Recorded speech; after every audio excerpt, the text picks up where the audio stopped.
قال رب بما اغويتني لأزينن لهم في الارض ولأغوينهم اجمعین۔ اللہ تعالیٰ قرآن کریم میں شیطان کا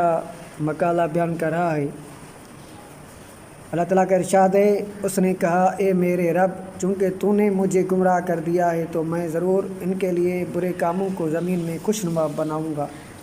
اور میں ضرور ان سب کو گمراہ کر دوں گا، سو ان میں سے تیرے ان بندوں کے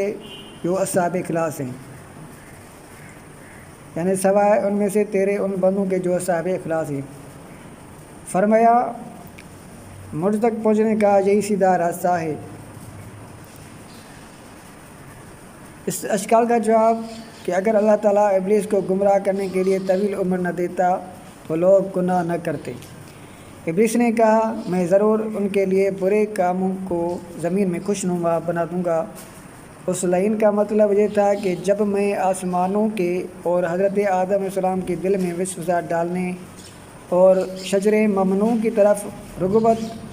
دلانے میں کامیاب ہو گیا تو میں زمین پر ان کی اولاد کے دلوں میں وسوسہ ڈالنے ضرور کامیاب ہو جاؤں گا، اور میں ان کی نظروں میں دنیا کی چیزوں کو حسین و جمیل بنا کر پیش کروں گا، حتیٰ کہ وہ آخرت سے غافل ہو جائیں گے۔ اس مقام پر یہ اشکال ہوتا ہے کہ ابلیس نے اللہ تعالیٰ سے قیامت تک کی مہلت طلب کی، اور اس نے یہ تصریح کر دی تھی کہ وہ اس مہلت سے فائدہ اٹھا کر ان کو گمراہ کرے گا، اور اب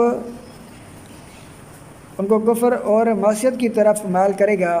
اور جب اللہ تعالیٰ نے اس کی عمر طویل تک مہلت دے دی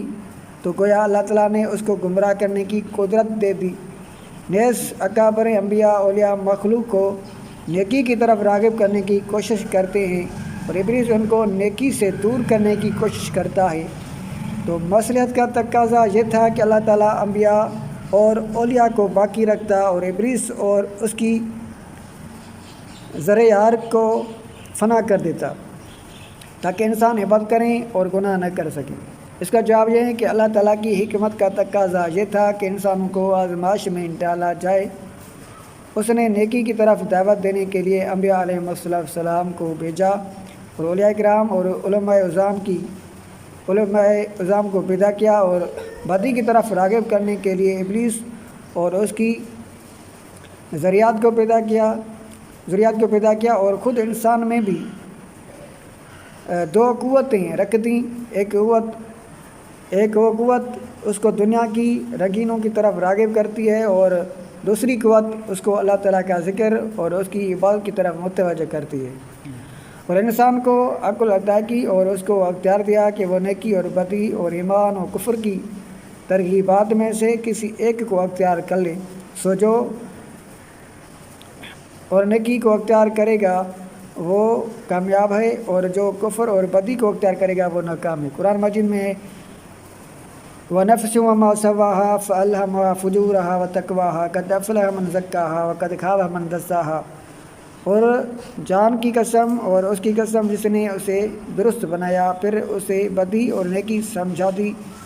اور وہ بے شک ناکام ہو گیا جس نے نفس کو گناہوں میں لوث کر لیا۔ وَهَدَيْنَاهُ النَّجْدَيْنِ فَلَاقْتَحَمَ الْعَقَبَةَ۔ اور ہم نے اس کو نیکی اور بدی کے دونوں واضح راستے دکھائے، تو وہ نیک عمل کی دشوار گزار گھاٹی سے کیوں نہیں گزرا۔ حضرت عبداللہ بن مسعود رضی اللہ تعالیٰ عنہ بیان کرتے ہیں کہ رسول اللہ صلی اللہ علیہ وسلم نے فرمایا تم میں سے ہر شخص کے ساتھ ایک شیطان مقرر کیا گیا ہے اور ایک فرشتہ مقرر کیا گیا ہے۔ صحابہ نے پوچھا رضی اللہ عنہ اجمعین یا رسول اللہ صلی اللہ علیہ وسلم، آپ کے ساتھ بھی کوئی شیطان ہے؟ فرمایا میرے ساتھ بھی، لیکن اللہ تعالیٰ نے میری مدد فرمائی، وہ میرا اطاعت گزار ہو گیا، یعنی وہ مسلمان ہو گیا، اور وہ مجھے بھلائی کی سوا کوئی مشورہ نہیں دیتا۔ اس حدیث سے معلوم ہوا جس طرح اللہ تعالیٰ نے عمومی طور پر ہدایت کے لیے انبیاء علیہ السلام اور علماء کو پیدا کیا، اور عمومی طور پر گمراہ کرنے کے لیے ابلیس اور اس کی ذریات کو پیدا کیا ہے، اسی طرح خصوصیت کے ساتھ ہر انسان کو نیکی کی تلقین کے لیے ایک فرشتہ اور برائی پر ترغیب کے لیے ایک شیطان پیدا کیا ہے۔ اب انسان کے اندر اور باہر نیکی کے دائی اور محرکات بھی ہیں اور ابدی کے دوائی اور محرکات بھی ہیں، اور انسان کو اللہ تعالیٰ نے اچھے اور برے کام کی سمجھ اور عقل سلیم عطا کی ہے۔ اگر وہ اپنے اختیار سے ایمان اور عبادت کا ارادہ کرتا ہے تو اللہ تعالیٰ اس کے لیے ایمان اور عبادت کو پیدا کر دیتا ہے، اور اگر وہ اپنے اختیار سے کفر اور معاصی کا ارادہ کرتا ہے تو اللہ تعالیٰ اس کے لیے کفر اور معاصی کو پیدا کر دیتا ہے۔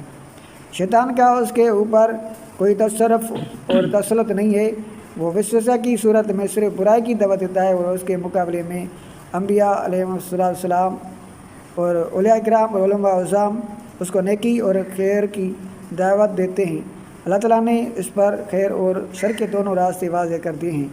اور اس کو اچھائی اور برائی سمجھا دی ہے۔ اب وہ جس چیز کو اختیار کرتا ہے اللہ تعالیٰ اس کے لیے اسی چیز کو پیدا کر دیتا ہے،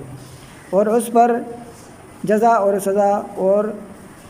ثواب اور عذاب اس کے اختیار اور ارادہ کے اعتبار سے مرتب کیا جاتا ہے۔ اگر اللہ تعالیٰ چاہتا تو اپنی قدرت سے تمام انسانوں میں ایمان اور عبادت کو پیدا فرما دیتا، شیطان کو پیدا کرتا نہ برائیوں کو، لیکن اس کی حکمت کے خلاف تھا۔ اسی طرح بغیر ذاتی اختیار اور ارادہ کے محض جبر سے اطاعت کرنے والے اس کے پاس فرشتے بہت ہیں، بلکہ یہ ساری کائنات اور انسان کے جسم کے اندرونی تمام اعضاء سب کے سب جبر سے اطاعت کرتے ہیں۔ اس کی حکمت کا تقاضا یہ تھا کہ ایک ایسی مخلوق پیدا کی جائے جس کے اندر باہر گناہ اور عبادت دونوں کی ترغیبات ہوں، پھر اس کو عقل اور شعور دیا جائے، پھر جو اپنی عقل اور شعور سے گناہوں کو چھوڑ کر اطاعت کو اختیار کرے اس کو دائمی اجر و ثواب کا مستحق قرار دیا جائے، اور جو اطاعت اور عبادت کو چھوڑ کر گناہ کو اختیار کرے اس کو دائمی سزا اور عذاب کا مستحق قرار دیا جائے۔ شیطان کو پیدا کرنا اور انبیاء کو پیدا کرنا اور انبیاء علیہ السلام کو بھیجنا انسان کے امتحان اور اس کی آزمائش کے لیے ہے۔ الا عبادک منہم المخلصین، شیطان نے اللہ تعالیٰ کو کہا تھا سوائے ان میں سے تیرے ان بندوں کے جو صاحب اخلاص ہیں۔ قال ھذا صراط علیہ مستقیم، اللہ تعالیٰ نے فرمایا مجھ تک پہنچنے کا یہی سیدھا راستہ ہے۔ ان عبادی لیس لک علیہم سلطان الا من اتبعک من الغاوین، بے شک میرے بندوں پر تیرا کوئی تسلط نہیں ہے سوا ان گمراہوں کے جو تیری پیروی کریں گے۔ یعنی اللہ تعالیٰ نے فرمایا جو مجھ سے محبت کرتے ہیں نا ان پر شیطان کا کوئی بھی غلبہ نہیں ہے، شیطان ان پر حملہ آور نہیں ہو سکتا ہے۔ وَإِنَّ جَهَنَّمَ لَمَوْعِدُهُمْ أَجْمَعِينَ، یہاں پر اللہ تعالیٰ فرما رہا ہے اور بے شک ان سب کے وعدوں کی جگہ جہنم ہے۔ یعنی جو شیطان سے محبت کرتے ہیں اس کی اطاعت کرتے ہیں، شیطان کی اطاعت کرتے ہیں، اللہ رب العالمین رحمان و رحیم